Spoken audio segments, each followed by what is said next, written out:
அதைவிட எமது பிரேச மெம்பரின் வேண்டுகோளுக்கிணங்க எதிர்வரும் காலத்தில் வரும்போது அந்த செம்மணியை பார்வையிடுவதாக கூறி சென்றிருக்கிறார் ஜனாதிபதி. பார்ப்பதை விட நீதியை பெற்றுக் கொடுப்பதே எமது இலக்கு. மணியை பற்றி நாங்கள் பெரிதாக அலட்டிக்கொள்ள தேவையில்லை. இதே துப்பாக்கிச்சூடு வடபகுதியில் நடைபெறுமாக இருந்தால் இன்று தென்பகுதியில் இருக்கும் அரசியல்வாதிகள் இங்கே மீள யுத்தம் ஒன்று உருவாகப் போகும் என்று போலியான பிரச்சாரத்தை செய்வார்கள்.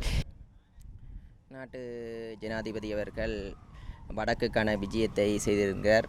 ஆனால் அந்த வடக்குக்கான விஜயமானது உண்மையாகவே இதுவரை காலமும் இருந்த அபிவிருத்திகளை விட இது ஒரு அர்ப்பணிப்பான அபிவிருத்தி, சுற்றுலாத்துறையை ஈர்க்கும் விதமான அபிவிருத்தி, மக்களை புதிய திசைக்கு இட்டுச் செல்வதற்கான அபிவிருத்திகளை ஆரம்பித்து வைத்துவிட்டு சென்றுள்ளார்.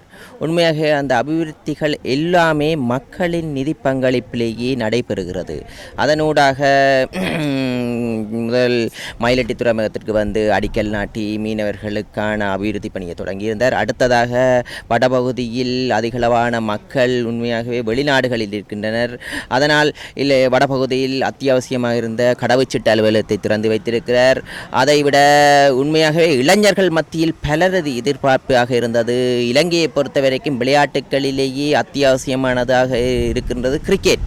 மக்களால் கிரிக்கெட் ஸ்டேடியத்துக்கான அடிக்கல் நாட்டி வைத்திருக்கிறார். அது கிரிக்கெட் ஸ்டேடியம் மட்டுமில்லை, விளையாட்டு ஒரு கம்ப்ளெக்ஸ், விளையாட்டு அனைத்து விளையாட்டுகளையும் உள்ளடக்கிய ஒரு கம்ப்ளெக்ஸுக்கான ஆயத்த பணிகளை நடைபெற்று வருகிறது. அதில் ஃபுட்பால் மைதானம், ஓட்டப்பந்தயத்துக்கான மைதானங்கள், அதே நேரம் ஸ்விம்மிங் பூல் கட்டுவதற்கு தீர்மானித்திருக்கோம். அதற்கான பூர்வாங்க நடவடிக்கை நடைபெறுகிறது. தென்னை முக்கோண வலயம் ஒன்றை ஆரம்பித்திருக்கிறோம் வடமாகாணத்தில். இதுவரை காலம் தென்னை முக்கோண வலயம் தென்பகுதியில் இருந்தது. இப்போது வடபகுதியை மையமாக கொண்டு தென்னை உற்பத்தியை ஆரம்பித்திருக்கிறோம். நாட்டு மேடையையும் ஆரம்பித்திருக்கிறோம்.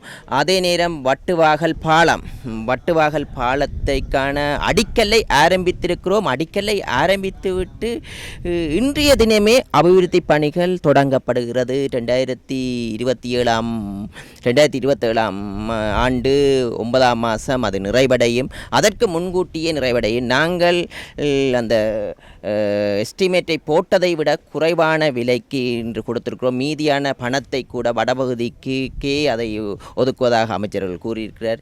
எதிர்வருங்காலத்தில் பல அபிவிருத்தி பணிகள் ஆரம்பிக்கப்பட உள்ளது. வடபகுதியை தொழிற்சாலை ஆரம்பிக்கப்பட உள்ளது. அதனால் இன்று அனலதீவுக்கு வந்திருக்கின்றோம். அனலதீவுக்கு வந்ததற்கு காரணம் இங்கே இதுவரை காலமும் ஏடிஎம் மிஷின் இல்லாமல் இருந்தது. மக்கள் பணத்தை பெறுவதற்கு ஊர்காத்துறைக்கு சென்றார்கள். அதே நேரம் இங்கேயே பணத்தை பெற முடியும். அதே நேரம் இங்கேயே அவர்களது உழைச்ச பணத்தை வங்கியில் வைப்பிட முடியும். எம்மை பொறுத்த வரைக்கும் இலகுவாக வேலைகளை செய்வதற்காக மக்களின் வேண்டுகோளுக்கு அவர்களின் தேவைகளை அறிந்து அதனை பூர்த்தி செய்வதே இலக்கு. எதிர்காலத்தில் நெடுந்தீவில் எரிபொருள் நிலைப்பு நிலையம் ஒன்றை நிறுவுவதற்கு தீர்மானித்திருக்கிறோம் எரிபொருள் திணைக்களத்தால். அதற்கான பூர்வாங்க பணிகள் இப்போது நடைபெற்று கொண்டிருக்கிறது.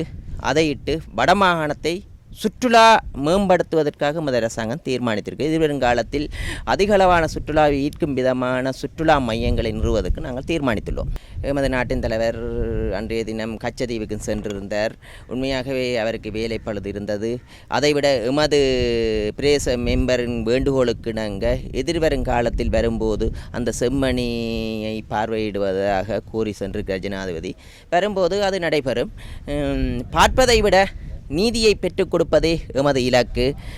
எம்மை பொறுத்த வரைக்கும் இந்த செம்மணி புதைகுழி என்பது இனிவரும் காலத்தில் இவ்வாறான நிகழ்வொன்று இடம்பெறாத வகையில் பார்த்து கொள்ள வேண்டியது. அதற்கு நீதியை பெற்றுக் கொடுக்க வேண்டிய அரசாங்கத்தின் பொறுப்பு. இன்று முன்னைய அரசாங்கத்தை விட இன்றைய அரசாங்கம் அதற்கு ஒளிவு மறைவில்லாமல் அதற்கான பூர்வாங்க வேலையை நிதி ஒதுக்கி பூரணமான ஒத்துழைப்பை இந்த நீதித்துறைக்கு பெற்றுக் கொடுக்கிறோம். அதனூடாக நீதித்துறையினூடாக நீதியை நிலைநாட்ட முடியும் என்று திடமான நம்பிக்கை இருக்கிறது. செம்மணியை பற்றி நாங்கள் பெரிதாக அலட்டிக்கொள்ள தேவையில்லை. உண்மையாகவே அதற்கான நீதியை எமது அரசாங்கம் பெற்றுக் கொடுப்போம். ஏன்னா அநீதி இழைக்கப்பட்டிருக்கிறது. இது மட்டும் இல்லை, இலங்கை பூராகவும் புதைகுழி இருக்கிறது, வடமாகாணம் புல்லாவும் புதைகுழி இருக்கிறது. இனிமேலும் இவ்வாறான நிகழ்வு நடைபெறாத வண்ணம் இருப்பதற்கு எமது அரசாங்கம் ஆணித்தனமான செயற்பாடுகளை, பக்கச்சார்பில்லாத செயற்பாடுகளை நாங்கள் நிறைவேற்றுவோம் என்பதை கூறிக்கொள்கிறோம். உண்மையாகவே இன்று தென்பகுதியில் அதிகளவான துப்பாக்கிச்சூடு நடக்கிறது. இதே துப்பாக்கிச்சூடு வடபகுதியில் நடைபெறுமாக இருந்தால் இன்று தென்பகுதியில் இருக்கும் அரசியல்வாதிகள் இங்கே மீள யுத்தம் ஒன்று உருவாகப் போகும் என்று போலியான பிரச்சாரத்தை செய்வார்கள். எதிர்வரும் காலத்தில் மக்களுக்கான பணியை பெற்றுக் கொடுப்போம் என்று குறிக்கொள்வோம், மக்களுக்கான நீதியை பெற்றுக் கொடுப்போம் என்று குறிக்கொள்வோம்.